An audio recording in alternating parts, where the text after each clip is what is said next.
Welcome to the Growth Lab podcast, where we talk about finding new clients, winning more contracts, and growing successful cleaning businesses. I'm your host, Matt Harris, and I run the Growth Lab. We partner with cleaning business owners to launch, accelerate, and scale the growth of their business with tried and tested systems and strategies that generate predictable revenue. If you're turning over at least 6 figures and you want to grow your cleaning business to 7 figures plus, click on the link in the description and schedule a call. Now let's dive in.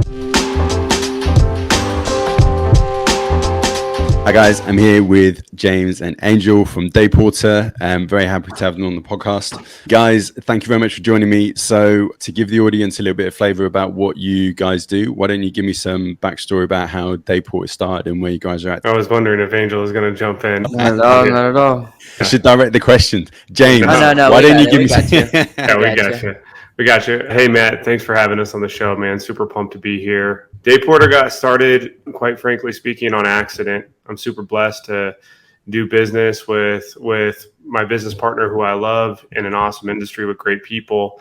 But long story short, Angel and I are both obsessed with sales. We met through kind of a universal sales manifestation, I'll call it, and had a sales agency. It was more generalized at the time. And as God would have it, found ourselves in commercial cleaning due to some prior marketing I had done in crime scene cleanup. I'm married to a facility director. Angel, I remember him saying early on, like non-sexy businesses and one of the best sales pros I know. And as fate would have it, man, it led us to commercial cleaning 2.5 years ago. And here we are, man. So it's our niche. We love the people, love the industry, and ultimately love the sales game. And there's definitely one to be played here in the commercial cleaning industry. For sure. So just before we dive into that a little bit more, talk to me about crime scene cleaning, because that's an area that I looked into ages ago when I had a cleaning business. But how did you stumble upon focusing on that as a niche? You know, I don't know much about the actual cleaning itself because we've always focused on the sales and marketing realm of it. But I met a guy here in Denver, Colorado that had a crime scene cleanup franchise. He needed marketing help. I had a prior marketing company. He was dumping $3,000 to $4,000 a month into Google ads, seeing minimal results. So we started reaching out to property managers. We know that a typical property manager, if you oversee 180 units in an apartment, once a year, you're going to come across a bio job that's anywhere between $30,000 to $50,000 per job. And so actually, shout out to Andrew. He's kind of the one that got us started in this niche. When we sold that marketing company that ended up doing multiple crime scene cleanup companies, Andrew had a janitorial business. And that's kind of where it all began. So he was actually client one.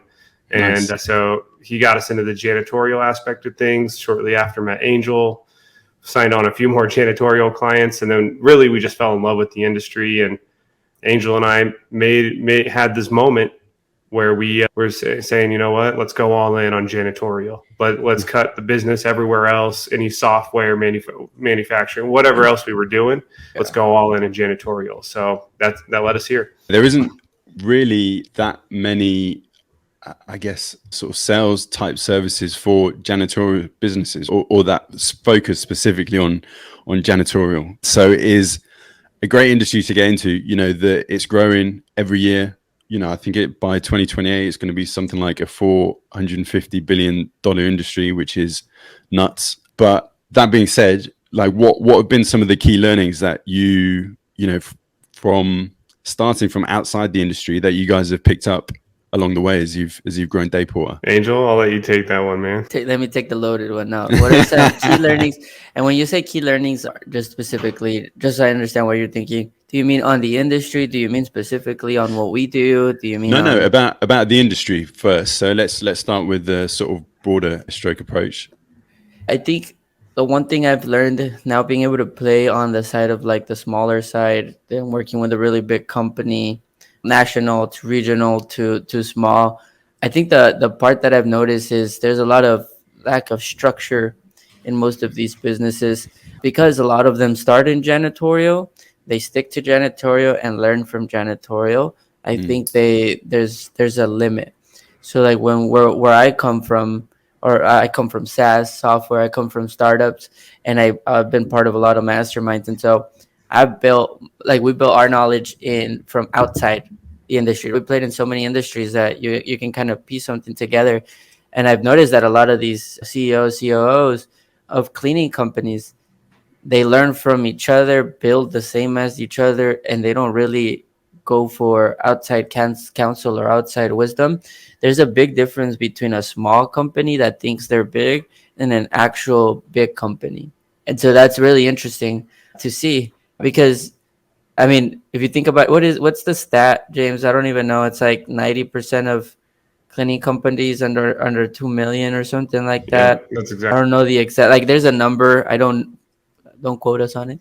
Sure. But the 1%, they do business differently than the rest, and so it's awesome to see that it's gonna grow. I do agree that the industry is growing, but I also think we're gonna find this like there's gonna start being this split between the smaller regional and national, and I think a lot of these smallers are gonna start getting acquired by the regionals or just going out of business because it's so interesting. One of my mentors said, what happens if you pay overtime but you don't bill overtime to your clients? How Mm. much money did your company just lose? If you're already running on a 5 to 8% net margin at the end of the year, what happens if you don't bill one day? What happens if you miss a billing? What happens if somebody's clocking in late? What happens if he's like the game of janitorial is a game of business strategy and like control, operational control. So it's like I don't know. My key findings, man, have been get it together, get outside cancel,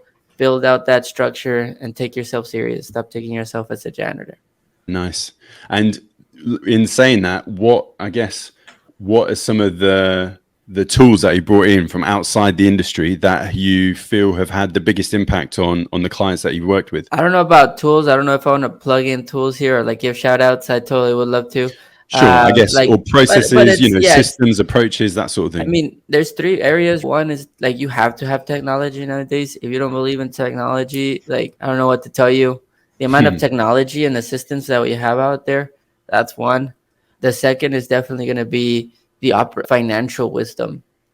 You need to have somebody that understands the financials and not just Mm. money in and money out, but it's like money in, money out, tax credits whenever you do something, loaded labor versus just labor, like all the negotiating with your suppliers, things like that. Like again, one of my biggest lessons that somebody told me is like, do you guys charge on leap year? He's like, on leap year, do you charge your clients one more day? And he's like, if That's a the fair answer is point. no, and you have 100 employees working that day, you just lost profit. You just lost most of your profit for the year. So it's those outside wisdoms. Like, do you understand? Me and James have been diving deep in like, do you actually understand how to develop the people, play the game, and the strategy of the game, and then make money while you're doing it? I would probably add to that. I would probably say mindset too. Angel talked about It's a good one. outside counsel and how you learn from a janitor, you run with janitors, you think like a janitor, and there's some high qualities to that. Mm. But getting outside perspective and mindset, I think the companies that we see crush it, they invest in leadership training. They invest. I mean, Angel rolls with a big company that invests in personality tests for every one of their Oh, wow. employees.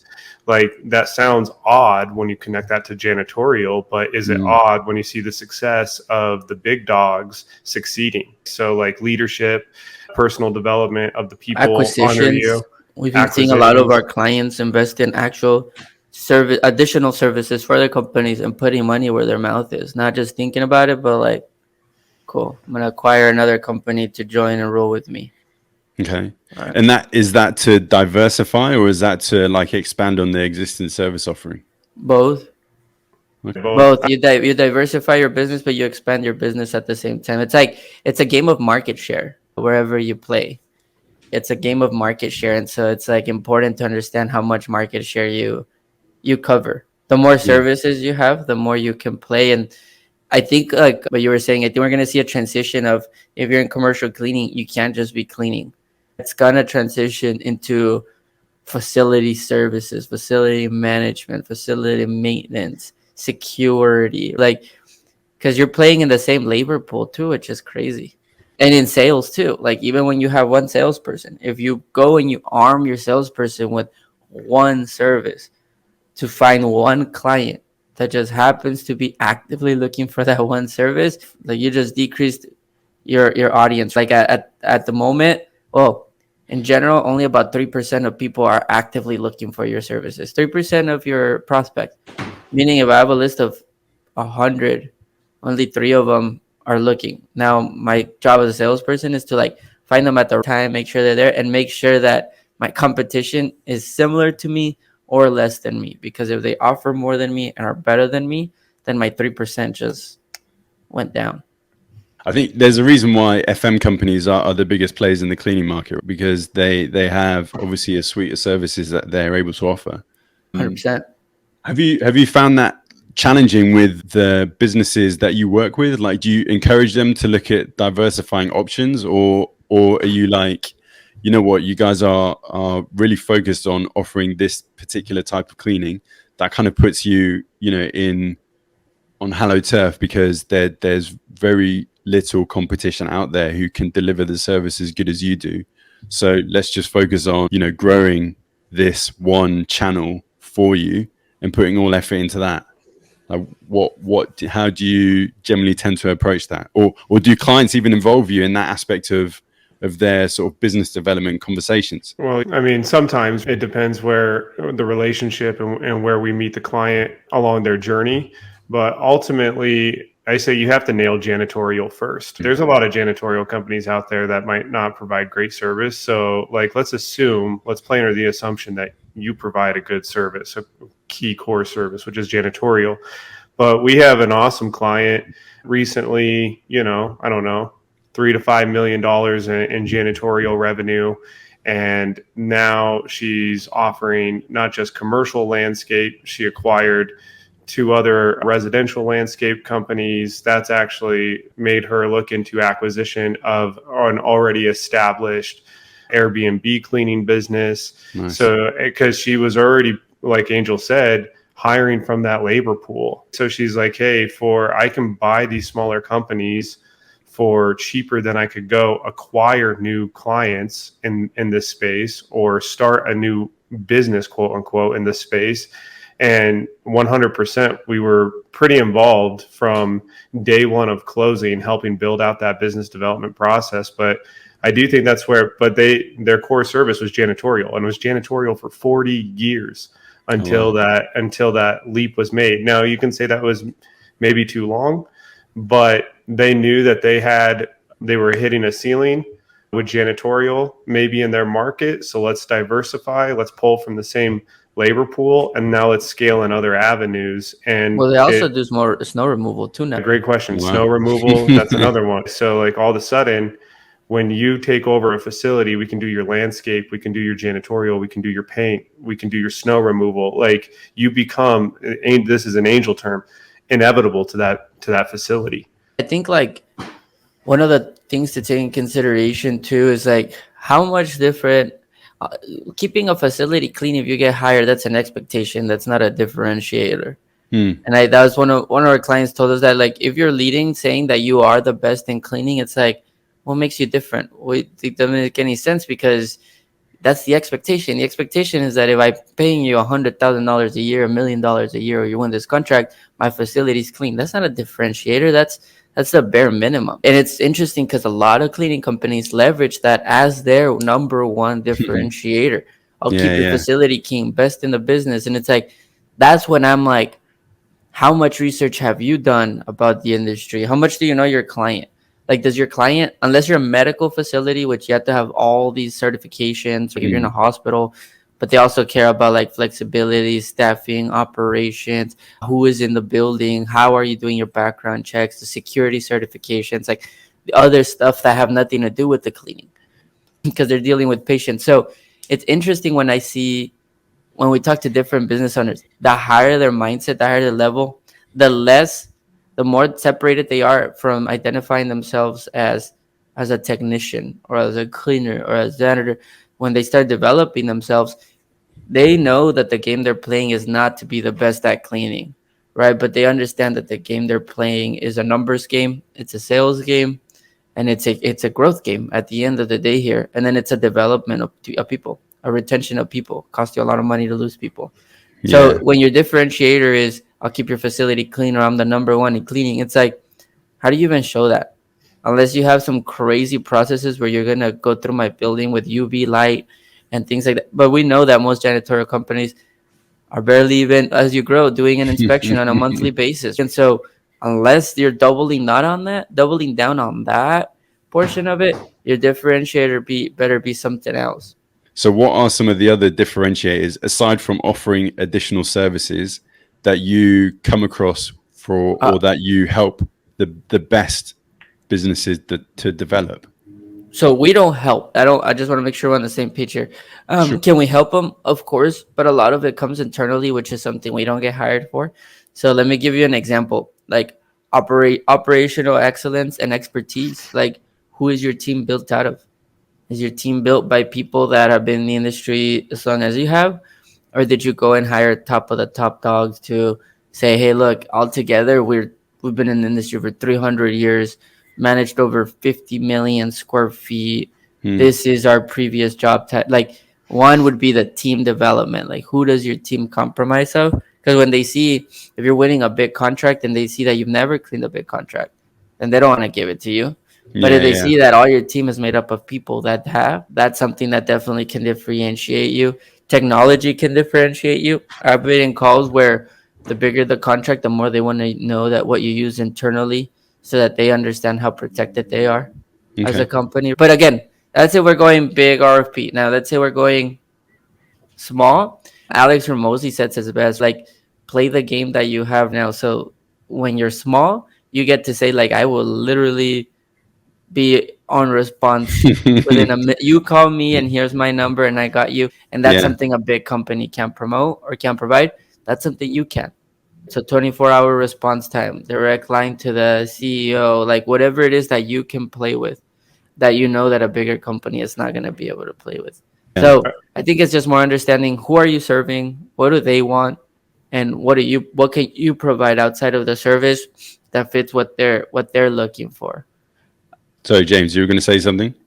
No, I think Angel hit it spot on, actually. I would say on the smaller side, too. And when I say smaller, like let's think like 5 million and under now, just for context. Like, I think experience from start to finish, not cleaning experience, client experience, from the sales process, from how you're doing the walkthroughs to how you're presenting the proposal to your follow-up to the onboard.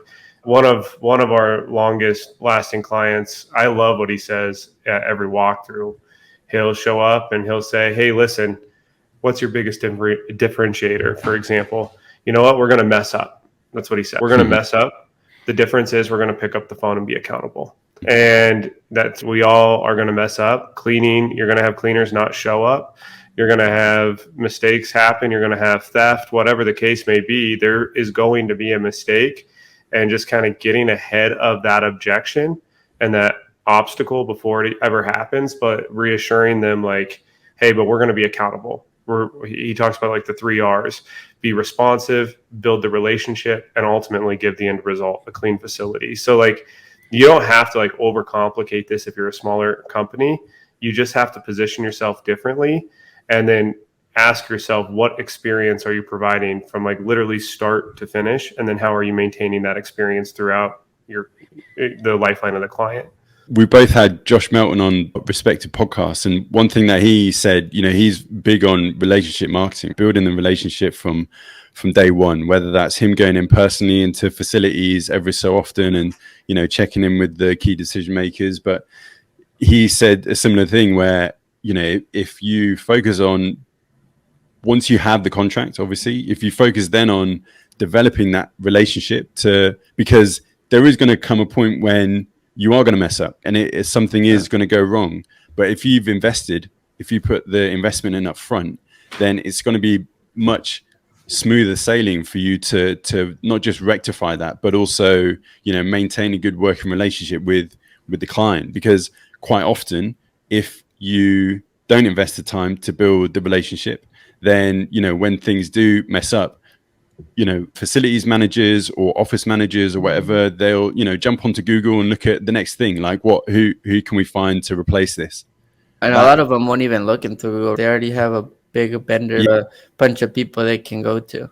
One of the things that both of you guys have mentioned is obviously mindset and developing personally and developing your leadership team for businesses. What, when you, I guess, start working with clients, is there often a reluctance for, you know, business owners to kind of go down that route? Have you been met with challenges? Because from my perspective, you know, over here in the UK, I have tried to lead from that approach, and it just gets rebuffed. They're like, nah, we want results, we're not interested in that aspect of it.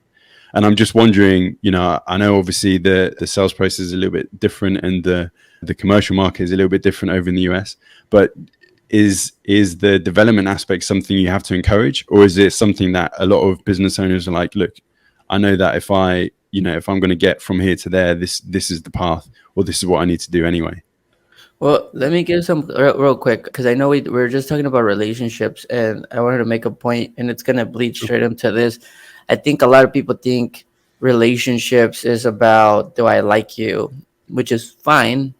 Like, if we like each other, we could be friends, we could be buddies. Like, people want to go fishing and work out, or not work out. I don't know why I just said that. Like, grab a beer, go to the bar. But relationships also are built on respect, and that's not something people think about too often. They just think that I just have to be likable, that's it. But it's like, can I respect you?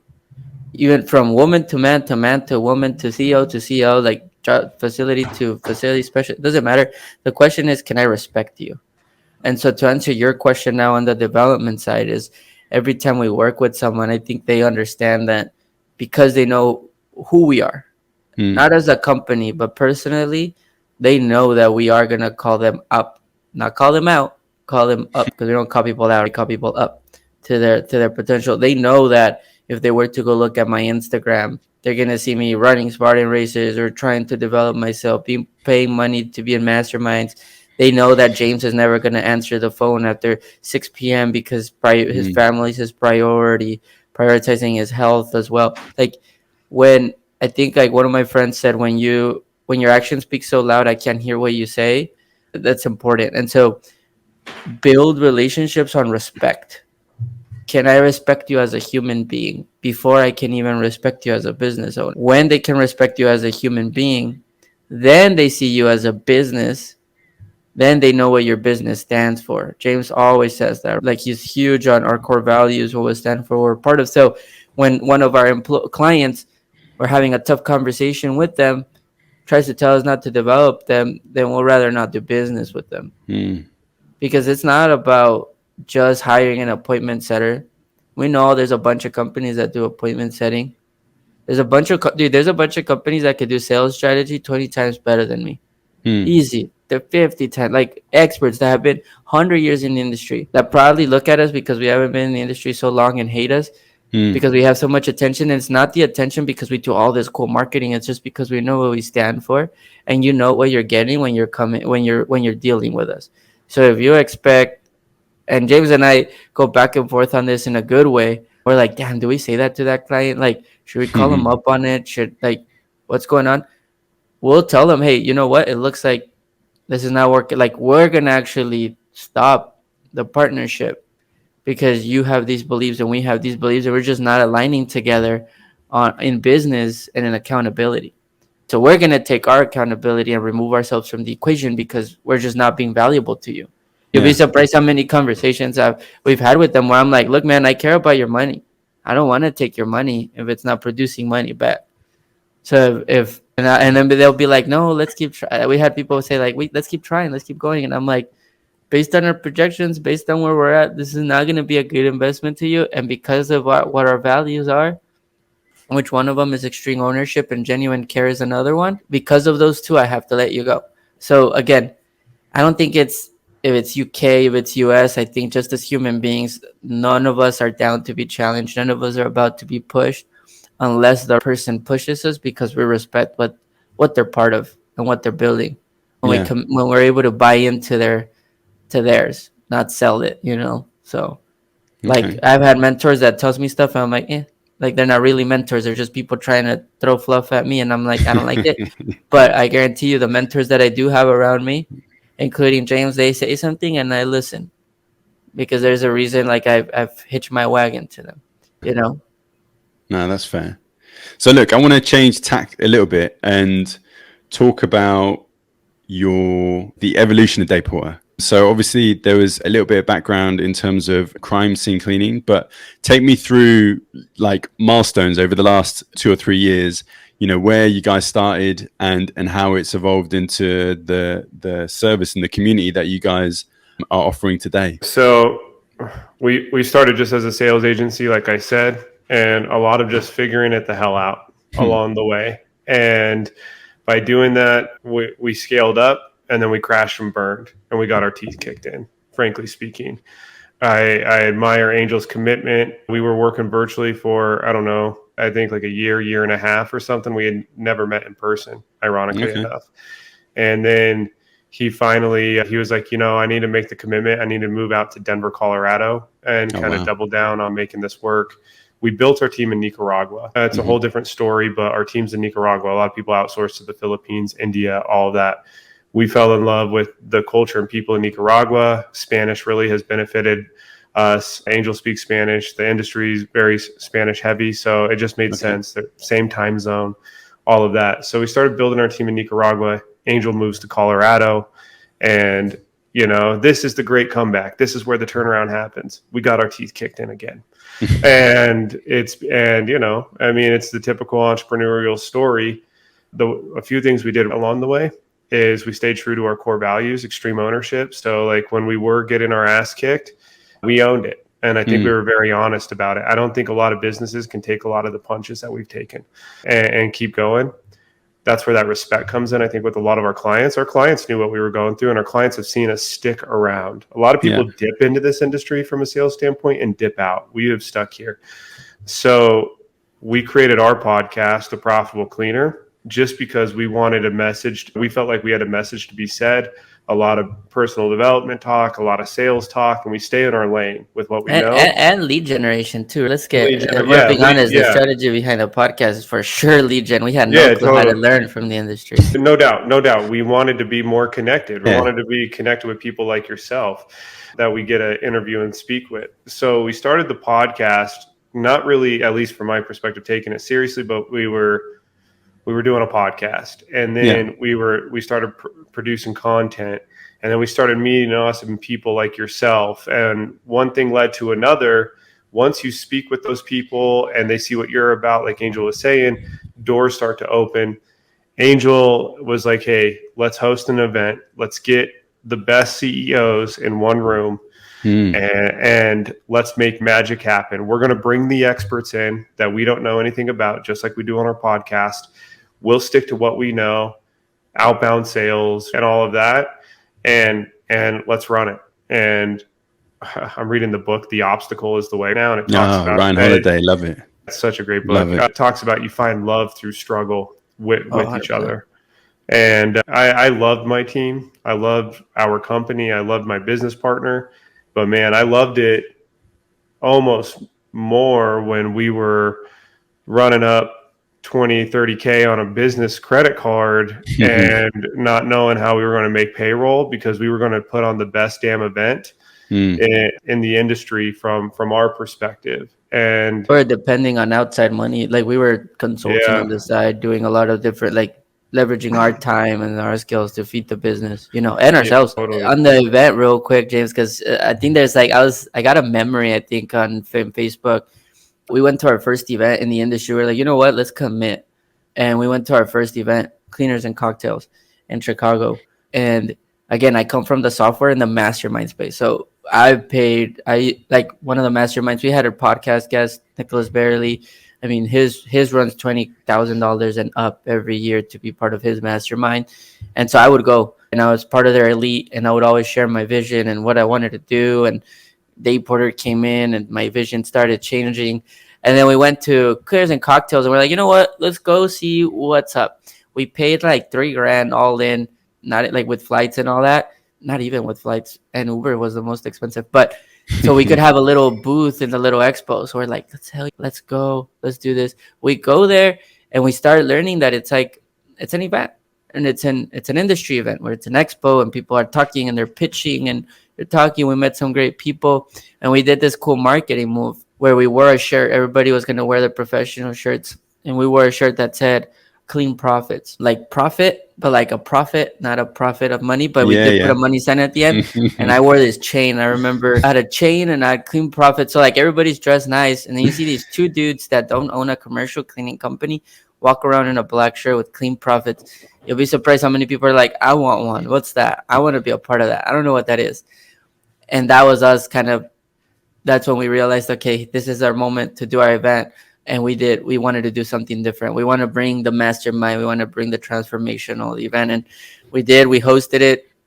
It was either we made it or we didn't. And we made it. Thanks to God, we made it after that event. And I think that was our big pivot this past November that gave us the credibility. Now you have a community. Now you have a podcast with 90 something episodes up to now. Now you have an annual event that everybody was like, whoa, this is something we haven't done before. Now they want to be a cleaning profit. You're a profitable cleaner, and then you have the name DayPorter. So it's like now it all started kind of trickling itself in, and now our operations are hitting after failing for so long. So it's like now we feel like it's time, and that's why the second event that we're doing is called the statement. That's our theme, because it's not only are we gonna make a statement to the world this upcoming September 12th. Everybody else that's going to be there is going to walk away with a statement, both personally, professionally, and for their company. So it's going to be a great time. Nice.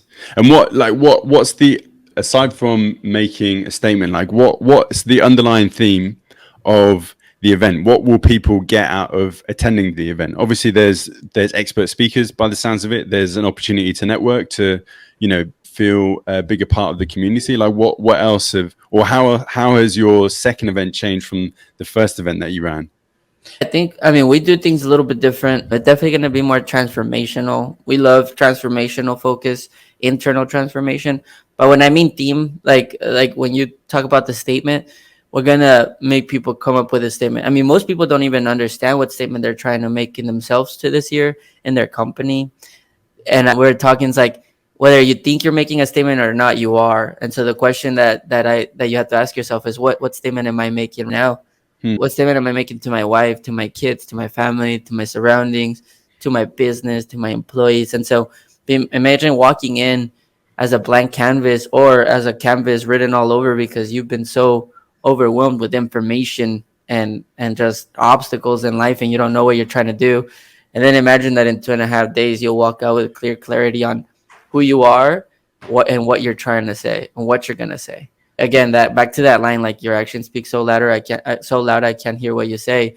That's what that event's gonna be all about. I mean, we're gonna have morning workouts, we're gonna have VIP dinners, we're gonna have speakers that you don't hear in the industry as well. We're huge believers on not going after only industry speaker. We are gonna have roundtables so that you can talk with industry experts. It's gonna be a little bit of everything. It's gonna be a little, but I mean, like, where there's a big emphasis on that statement, and then the development between the people. Okay, nice, that's good. And so from a cleaning perspective, okay, so an observation I have is that it sounds like you're almost transforming into more of a coaching and educational business rather than a service provider. Is that something that is on the horizon? No, not at all. We don't want to be in the coaching space whatsoever. Exactly. I think it comes down to we really do believe in a statement like, your success will never outgrow you. So like, it doesn't matter what you do in the business world.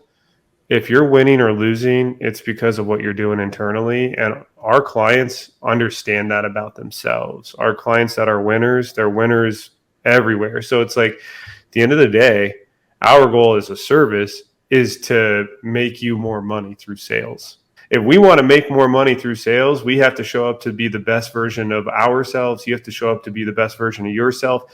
You can't be fighting with your wife 5 minutes before attending the biggest walkthrough of your life. What's that going to give off? You can't be a shitty leader and then expect operational excellence. So like, but then as a sales partner of yours, if the goal is more revenue, Okay, cool. We can make more cold calls. We can send more emails, talk to more prospects, but are we closing more deals? No, we're not. Okay, why? It's not the way your proposal looks. We've seen beautiful proposals win. We've seen the ugliest proposals win. It's not the price. We've seen the highest bid win, the lowest bid win. It's the approach. And that approach starts with you. So that's kind of like why we're, again, going back to what Angel was saying, in alignment. We know who we are, and the people that work with us, we know who they are. Yeah. And ultimately that's why there's a winning result. And Okay. I mean, like, so yes, we are an educational platform. We're just not gonna go into like, I don't want to be the guy that, because I see a lot of people in the industry and out the industry who it's like, hey, I'll coach you, I'll be your personal coach. We're not going into that game. Sure. Our podcast is an educational platform. Our event, of course, it's an educational opportunity, but that's separate from what we do as a business. So those are two separate goals. And so, like, one goal is to make you money, save you money by hiring us instead of hiring a full-time employee and paying a bunch of money. You hire a company, we build out the team for you, and let's go. Now we're testing recruiters, we're testing operations specialists, and then we already have the sales development role. And so our company is growing in that sense. The podcast and the event is an education, for sure. It's an educational platform coming to the people, and it's only getting bigger and better. But that I just want to make sure I separate it from the other business, and definitely not going into coaching. Definitely not. There's a lot of coaches out there already. I'm all cool with coaches, but I rather provide a network of mentors. So, like, I always talk about this. We have Alex Melgar. We have Mark Anderson, Sharon Corin. We have Dan Lindsay. We have a lot of people in our network. They would be down to coach because that's what they do. But they're more consultants. I'll connect them with them because I can't fix most facility maintenance companies at all. I can talk about sales processes, but I can't talk about that. So, like, yesterday, one of our clients actually called me. He's like, hey, man, going out for this huge bid. These are the requirements. This is where I'm stuck. Can you help? And I say, yes, I can, by connecting you with Mark Anderson, because I don't know how to do it. So that part, we are building that for sure. We're building that network and have access to those educations, but not going into the coaching. Been there, done that for another industry. Super fun, but no. Okay. So look, we've covered a lot of ground in terms of like the internals and finding your center, having been in the headspace. Talk to me a little bit more about the tactical side of things. So, sales development, you've mentioned, building a sales team, doing outreach, lead generation, that type of thing. What industry what sector do you guys predominantly operate in? Is it facilities? Is it procurement for sort of manufacturing or logistics? Like what is the sort of sweet spot or where most of your clients focus? Well, let me ask you. Let me flip it on you and ask you a question too on that. Sure. For anybody listening that is a commercial cleaning or a facility maintenance, what do you think they would want to know?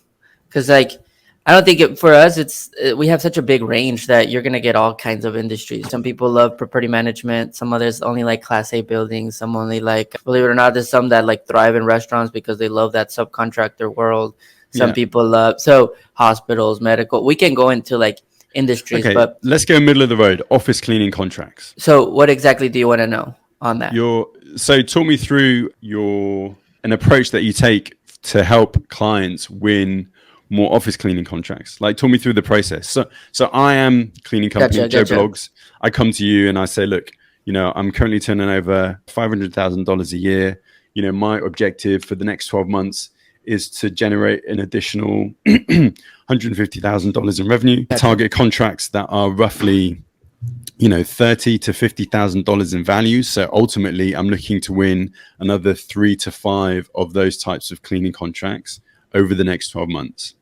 Gotcha. I've tried so you want us A, B, to walk and C. you through your process. I mean, the first question I would ask them, and I love this question. They're like, I want to win more $50,000 contracts, and I'm a $500,000 client. Awesome, man. How many $50,000 clients do you have? That question alone will bring them back to reality really fast, because I can tell you, somebody listening to this, they're like, I want $1 million. And I'm like, how many $1 million contracts do you have? None. What's your biggest? 10,000. Okay. All right. Well, there is stepping stones to this. One of our mentors said it better. Whenever you show your proposal and you show you've never closed that many cleaned that many square feet, they're going to question you and you're probably not going to make it. So that's the first question. The second thing that we ask them is, okay, cool. Why do you want that one? A lot of them just because it's easy to clean. Okay. But it's also harder to get into. So why do you really want that? What industries are we truly going to commit to? The other question we ask is, or the part of our process, if someone's listening to this, I would actually go map out your clients. Go map out your clients and then also tier out your clients. So like if you have 0 to 20,000, let's say a month, MRR is your biggest client, tier them out so that you understand what tier of clients you want. Because you might find that you only have 2 really big clients and then the rest are in the middle. And so it's like, I need more bigger, or actually I'm depending on 3 accounts. I need more medium ones because if one of them leaves me, I'm going to be in such a bad position. So like I ask them to tier it out. After you tier it out, then we're going to map out your current clients so that we can figure out what areas you're going to work around. That way you can start filling in some little deals or medium deals in between your already existing route. And then this is a quick one that we love to do is go pull up all your old proposals and ghosted opportunities and just blitz those. Just blitz them. Just put them into a little CRM or pick up your phone, put an Excel sheet, and we're just going to call every single proposal that you've lost, every single opportunity that ever ghosted you, and we're going to see why you lost it and see if we can rekindle. Most people lose it because they didn't follow up. And so one follow-up, man. That's it. One follow-up. It takes more than that. Exactly, dude. 85% of salespeople follow up once. 85%. Want to be part of the 1%? Takes your 17 to 15 touch points until they say no. So that's one thing that we do. I mean, honestly, to get into an office building, dude, it's the same thing. We cold call, we LinkedIn message, we identify, and then we do email. We identify who's your influencer versus who you're actually decision maker versus who's your champion. Like your office manager could be your champion that if you make friends with them, they'll move you up the chain. Your influencer might be HR because they see a lot of sick days or the facilities guy. And then your decision maker might be the actual facilities manager or owner, etc. So I think like most people don't succeed because they don't even understand what they want, why they want it. If you understand what you want and why you want it, make sure it makes sense like strategically, then you get after it. Fair enough. And so with the clients that come to you, how often do you have to go through and build a process from scratch versus actually clients who are 95% there but just need help to tip them over that extra 5% to really make everything pop? So clients are hiring us to build their outbound process typically. Okay. So, and even in the rare cases that they might have an outbound process in place, they end up adapting ours. So like from an outbound perspective, it's typically they're speaking to us because they trust in our philosophy and our process. Now, on the second end of that is we do get in talks with clients sometimes with like, hey, what does your actual sales process look like? And just, I don't want to say the word coach, but we do give some input on like, hey, we're in this unique driver's seat where we see companies coast to coast in the US of what they do well and what they don't do well. And so we can say, hey, you're doing this in your walkthrough. Why are you sending your brand new operations person to the walkthrough when they've never made a sale in their life, for instance? Like there's some things that we can kind of help guide along the way. And our team can also and does follow up with proposals that have been sent from walkthroughs that we have set that have gone ghost, because we always want to get to that yes or a no. But really building a process from scratch, people are adapting our outbound process, and then it's just a case by case with what their actual, let's call it, internal process is once the walkthrough happens. Okay. And we're not really building process. They're like paying us for the result at the end of the day. Sure. But there's a few that don't have anything, and then we'll help them out. But it's even like a super overview of a process is just most people just don't follow anything. You don't have to have all these crazy audit. Like I think we have to have AI and automations and all these different buckets. If you don't understand it, you got to go learn how logic works in any of this before you even try to build out. They try to do too much. And I'm like, it's as simple as put them in one bucket, second bucket, call them, follow up via email, connect with them on LinkedIn. Are you doing your research? Doing a summary? Are you stopping by for coffee? Like, if this is business Simple things. development. Yeah, exactly. Simple things. I love automation. I love AI. Don't get me wrong. We're going to get more involved in it. Do you really need it now? No. Yeah, And then the bigger you get, like the bigger the contract, like an RFP is, they already tell you what to do and what the rules are. So now the key question is you're more betting on the presentation, which is your proposal, and your ability to hit their targets financially and strategically. Yeah. So that's why I'm like, don't overthink and having it. some sort of relationship as well, that kind of helps with the RFP process. 100%. Because, you know, you to be able to have open dialogue, not necessarily to give you guidance, but to at least get a little bit of feedback and understand a lot more as to what is expected. So even if you lose on this occasion, you know, you take that learning into the next process, because you understand if you've identified your ideal client profile, you're targeting similar sorts of clients, you're going to go through a similar sort of RFP process. You'll take the learnings from one, you know, flip it into the other, and over time, you know, you build up that knowledge bank that's going to enable you to increase your conversion rate and also 100%. build up your contacts. 100%. That there is like such an underrated comment that you just said. Your contacts, man. Like, people only want to build relationships when they're doing the sale, but it's like, do I see you are involved in the community? Do you know? Do we somehow run in all the same circles? Like we always say, like, can you live inside their brain? Like, one of my biggest goals this year now is getting involved with the community, because I've been such a virtual guy that I'm like, well, then you'll never see me running your circles unless it's virtual or we all fly somewhere. I'm like, how can I get in your circles? And so the bigger the client, the more relationships matter, where you can position yourself as the expert that they know in that specific field. And so I just want to say that, because a lot of people, all they want to do is work. All they want to do is build. And it's like one of Michael Burt always says, you don't need more money. You need more people, because people have the money. The more people you know, the more money you make. Get out there. And if it's not a sale today, it doesn't mean it's not going to be a sale in 2 years. And so you better build now with an intention of just being the person of interest, like the expert. For sure. This is also why it's so important to build your network outside of just your email. Like, this is why I should be connected with you on LinkedIn for when you switch jobs and you become the facility director at a new facility. We actually had that recently, just happened with a client. Sold a facility director. It's a good contract. That facility director, 2 years in, switched jobs.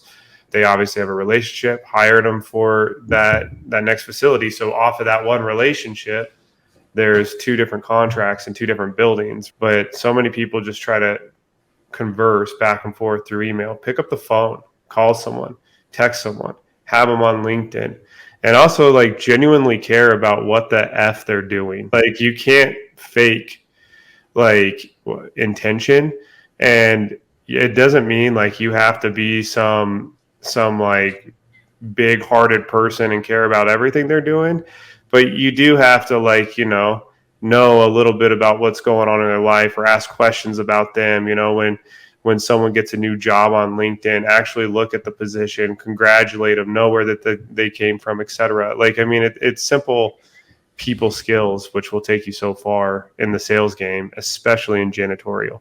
I think anywhere, any industry, but like being more intentional. That's like business development. I love that word, because it's developing the business. The business includes people. And again, I can talk all day about it, but I haven't done a great job. I know how to build. I have a great virtual way of connecting with people and have a good network there. Now I need to get better on the local level, on the in-person events, on there's power in those as well, man. There's power in those.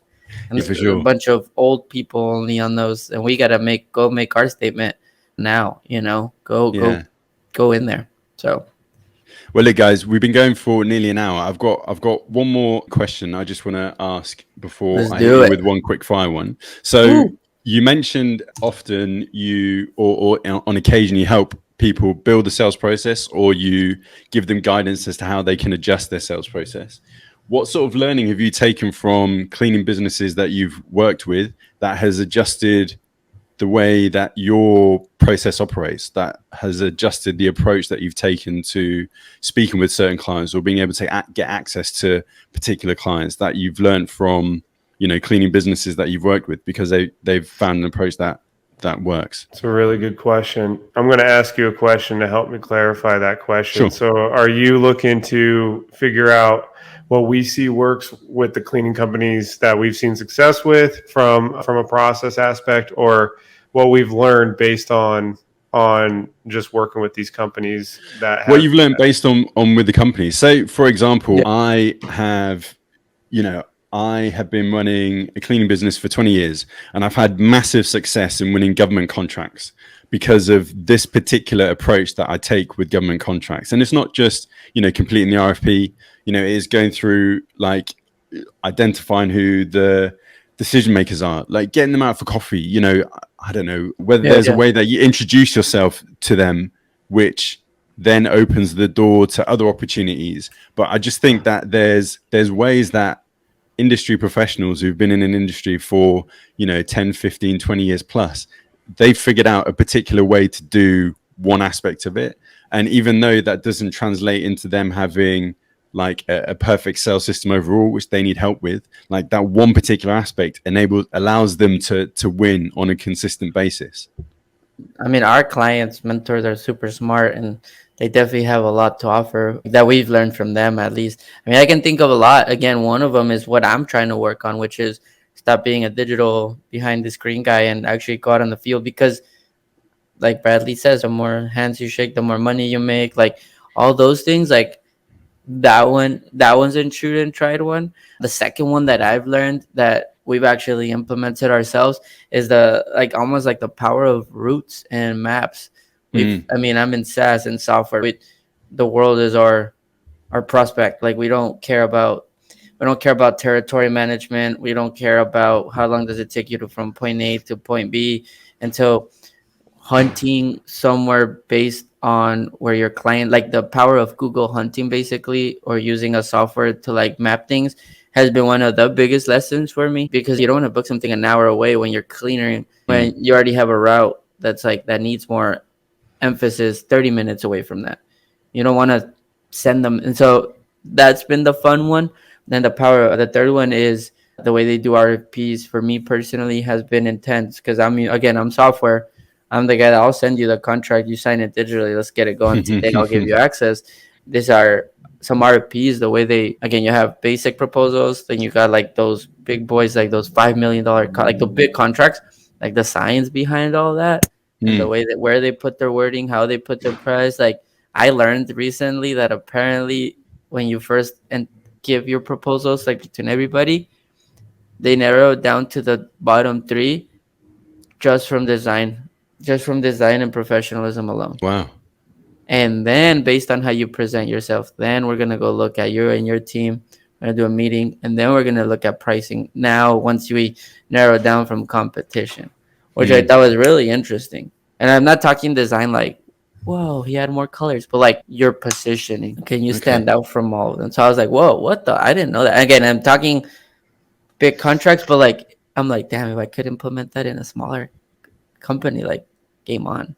Like I'll tell you one more. Sorry, I have a friend. He's bidding on a huge national company. He's like, I've never done this. He's like, you know what they're making me do? He's like, I'm bidding for my region. There's like 10 properties in this region. What they're making all of us do that are bidding on the region, we're gonna fly to their national headquarters, and they're gonna make us bid on 20 of their top properties after we walk them that are not in my region.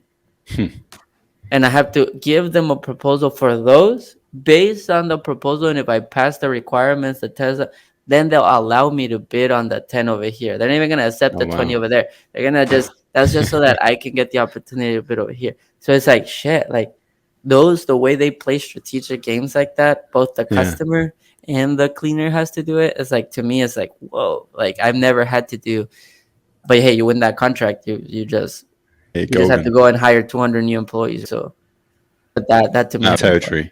James, you got anything to add? Mine's like totally different. When I like just quickly, the people I see that we work with that are just like top performers and winners, and what I've learned from them, it's been incredible. Like I think they're really good at thinking more and before. They can think bigger and before something happens. And I think that's a skill set I've learned over time. I think they're really great at removing themselves too. I think and putting themselves around people like that can be a better expert and better at what they do.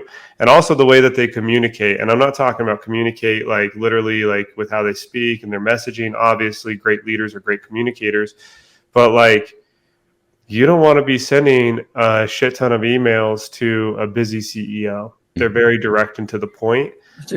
When I think about like our biggest contacts or biggest clients, they pick up the phone and they call me, and I do it back, and and I just know that that's how business is still done. Obviously, there's a time and place for email and and messaging and all that, but they pick up the phone and they get it done.